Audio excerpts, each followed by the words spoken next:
வந்து ஒரே ஒரு தடவை ஒரு பெரிய ஸ்தாபனத்துக்காக சொல்லி எங்கள் ஆஃபீஸில் மேனேஜிங் டைரக்டர் கூப்பிட்டு சார், இந்த படம் அவங்களுக்கு ரொம்ப ஒரு பெக்யூலியராக இருக்கான் இந்த டைமு, இதை கண்ணாபின்னான்னு ஏதாவது சொல்லிடாது அப்படின்னு சொன்னாங்க.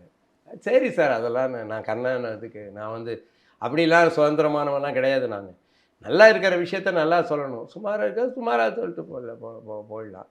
அது ஒன்று இங்கிலீஷில் நிறைய பேருக்கு என்னென்னா பாதி பேருக்கு புரியறது கிடையாது இங்கிலீஷில் எழுதும்போது. அதனால தான் எனக்கு தமிழில் எழுதுறதுனால எனக்கு வந்து அது ரொம்ப பெரிய எவ்வளவு ரசிகர்கள், பெரிய தமிழையே ஆதி முதல் கொண்டு எழுதி கொண்டிருந்தவர்களெல்லாம் ஏதோ உனக்கு இது பொன்னியின் செல்வன் படித்த மாதிரி இருந்தது நீ இதை எழுதுனது அப்படிலாம் சொல்லியிருக்காங்க என்கிட்ட. அவங்களுடைய அது ஒன்று பிபி ஸ்ரீனிவாஸ்கிட்டே நான் ஒன்று கற்றுக்கிட்டேன் சார்.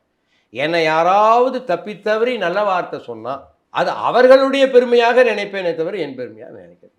சில இடத்துல நான் ஒருத்தர் எம்எஸ் சுப்புலட்சுமி பற்றி எழுதுனதில் ரொம்ப கடுப்பாக ஒருத்தர் எழுதினார். நான் ரொம்ப கஷ்டப்பட்டேன். ஷோ எப்படி அதுக்கு சிறப்புரை கொடுத்தாரோ இன்னொருத்தர் பெரிய எழுத்தாளர் அதை இது பண்ணார். இப்போ நான் நினச்சேன், நாம் என்ன செஞ்சோம்?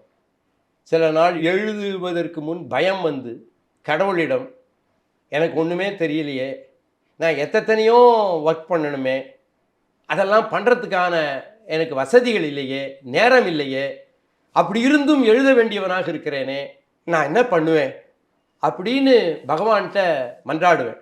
அப்போது நான் இல்லை நீ தான் அப்படின்னு சொல்லிடுவேன். அப்போது யாராவது புகழ்ந்தாலும் நான் இல்லை, யாராலும் இகழ்ந்தாலும் நான் இல்லை. நான் ஏன் கோவப்படணும்? என்னையே புகழலையா அவன் என்னையே இகழலையா? எனக்கு ஒன்றும் தெரியாதே.